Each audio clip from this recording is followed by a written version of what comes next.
Back with another review, and sorry if it's not the brightest today. It's a rainy Monday. Yeah, I like the song. But this review is for DJ Donnelly and Studio Red Band. They wanted me to talk about and review Last Action Hero, which is a great movie. I would say Schwarzenegger's most underrated film. And it's very imaginative, entertaining, and, with this idea, this premise, I wish we could have got, like back in the day, it would have been cool to see like more of this idea, with other action stars at this time, like, Stallone and Bruce Willis and Mel Gibson, Jean-Claude Van Damme, which he has a cameo in the film, funny enough. But, I just love this idea. And I don't know if this film is on Blu-ray or not. I mean, maybe it is, and somebody out there can correct me. But if it's not on Blu-ray, it definitely deserves to be. But I just love the idea of this character, this kid. To describe the plot real quick, you have our main character Danny, who is played by Austin O'Brien, and he's a fan of action movies, and he's a fan of this character Jack Slater, and he wants to check out the latest Jack Slater film, played by Arnold Schwarzenegger. And you have this projectionist, played by Robert Prosky, who I remember from The Great Outdoors of John Candy. And long story short, he gives Danny this magic ticket, and from there, our main character jumps into the world of Jack Slater. He jumps into this movie, and you have our villain in the film, Benedict, who is played by Charles Dance, with the glass eye. And throughout the film, Jack Slater and this kid, they team up. And I just love how, throughout the film, the main character, Danny, is trying to convince Jack Slater that, this is a movie, and he's pointing out all these conveniences and sort of making fun a little bit at the action film, cliches, which is fun. But like I said, Jack Slater and this kid, they team up to, track down this character Benedict, and that's your story here. But I just love this movie, and I wish we could have gotten a sequel. I think that, for everybody out there who has seen the film, we wish we could have seen more of Jack Slater, this character. I mean, even the beginning, your film kicks off with Jack Slater. There's a hostage situation with the character Ripper, played by Tom Noonan from the Monster Squad. And you got the chief in the film, who's played by Frank McRae, which is fun. That whole thing is fun because they sort of, again, they poke fun at the, sort of cliches of the mad chief or, sidekicks and whatnot and certain conveniences. But, getting back to what I was saying, Jack Slater in the beginning, this one guy is trying to stop him. And he's like, you want to be a farmer? Well, here's a couple of acres, and gives him a kick to the nuts. And even before, a little bit after that, the kid Danny, there's this one scene where he's in class and he's daydreaming about, Jack Slater and doing Hamlet, which is funny. And I'll just pull up the dialogue real quick. But he's imagining Jack Slater in these different movies and scenarios and, doing Hamlet, which I want to see that movie. Give me that movie with Schwarzenegger as Hamlet. It would have been hilarious. It would have been awesome. But he's like, who said I'm fair? No one is going to tell you this, sweet prince, goodnight. To be or not to be. Not to be. And it's just great stuff. And so, yeah, this character Jack Slater, I wish we could have seen more of this character, which I'll get into, production stuff, but I just love the idea, and I can't say that enough. The premise of this kid who's able to jump into the world of his favorite action hero character. And again, I wish we could have seen this with other action stars, but, get into the cast, the kid Danny, who's played by Austin O'Brien, he does fine. He wasn't annoying to me. He, likable kid actor. I thought the kid actor was fine. He does a good job. Schwarzenegger, of course, as this character Jack Slater, did a great job. And you also have Charles Dance in the film as our villain Benedict with the glass eye. He does a great job. Charles Dance, of course, was in The Golden Child. Like I said, does a great job. And you have Frank McRae. Yeah, Frank McRae as the chief. And he's fun. Tom Noonan, as the Ripper. You have Robert Prosky as the projectionist. You also have Anthony Quinn in the film. And I know there's all sorts of appearances in here. For example, I remember seeing Robert Patrick. Like, you have appearances by Robert Patrick, and I was looking at the list of different appearances here. But Sharon Stone, you have Danny DeVito as the cat. I forgot the name of the cat, and I don't know. It's like an animation of this cat who's like a detective, and voiced by Danny DeVito. Danny DeVito is the voice of Whiskers, the cartoon cat police detective, which is fun. Apparently, Wilson Phillips, the singer, appears in a scene, like during the funeral scene, and especially like in the end of the film, towards the end, you have the premiere of Jack Slater 4, and you have all these appearances by Little Richard and James Belushi and Damon Wayans, Chevy Chase, Jean-Claude Van Damme, Tom Noonan, in real life. So I thought that was very unique.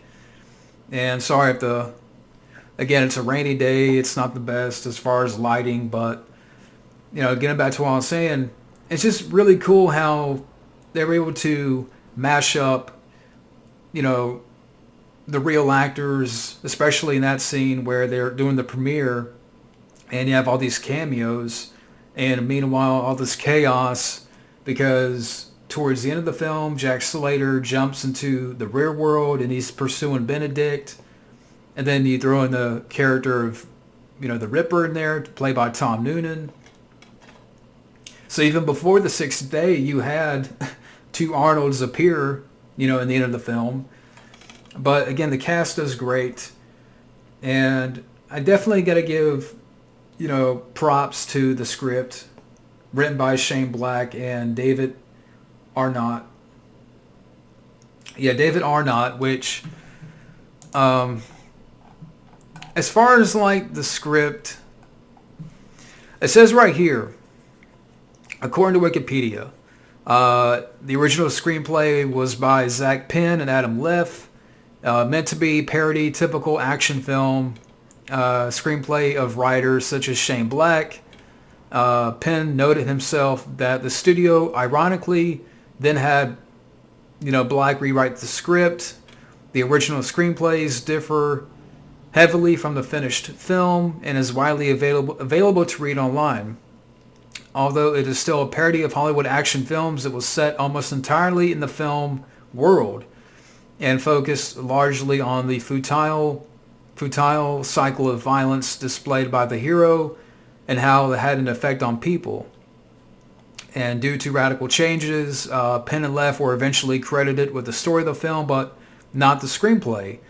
Which was unusual for a film based on an original screenplay. And of course, there were some script doctors in there, like, for example, Carrie Fisher. She was a script doctor, and she had worked on this a little bit. But certain parts, like, from Penn and Leff, disliked various parts of the final film, including the idea of the magic golden ticket. In their draft, the story would not explain how Danny got transported into the film world. But, even with that said, I mean, I thought the script here was very smartly written. And again,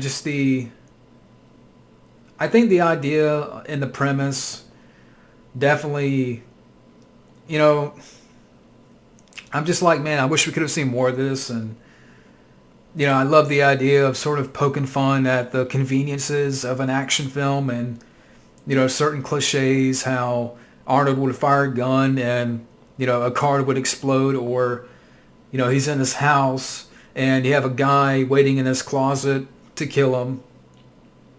And he shoots the closet and he's like, and you know, the main character Danny is pointing out all these things. Okay, he's trying to convince Jack Slater, hey, we're in a movie. And I just love this. I just love the idea. But, you know, all credit to the script and the screenwriters. You know, directed by John McTiernan, who directed Die Hard and Predator. And, of course, after this would do Die Hard with a Vengeance, which he did a great job here. And as far as, like, some production info, Schwarzenegger had received a salary of $15 million for this role. Years after its release, the film was subject of a scathing chapter called How They Built the Bomb, which was a book, hit and run, which detailed misadventures at Sony Pictures around this time. For example, Universal had moved Jurassic Park to June 11th, well after Sony had decided on June 18th, release date for this film, Last Action Hero. And the movie was rumored to be the first advertisement placed on a space-going rocket. The film was capsized by a wave of negative publicity after a rough cut of it was shown to a preview audience. Sony then destroyed the test cards, and the word of mouth proved to be catastrophic for the film. I'm just reading off Wikipedia here. The shooting and editing schedule were so demanding and so close to June 18th release date that after the movie's disaster, a source close to the film said that they shouldn't have had Siskel and Ebert telling us the movie is 10 minutes too long. And I'm just sort of skimming through the information here, but yeah, I mean, it ran behind schedule, from what I understand, this movie.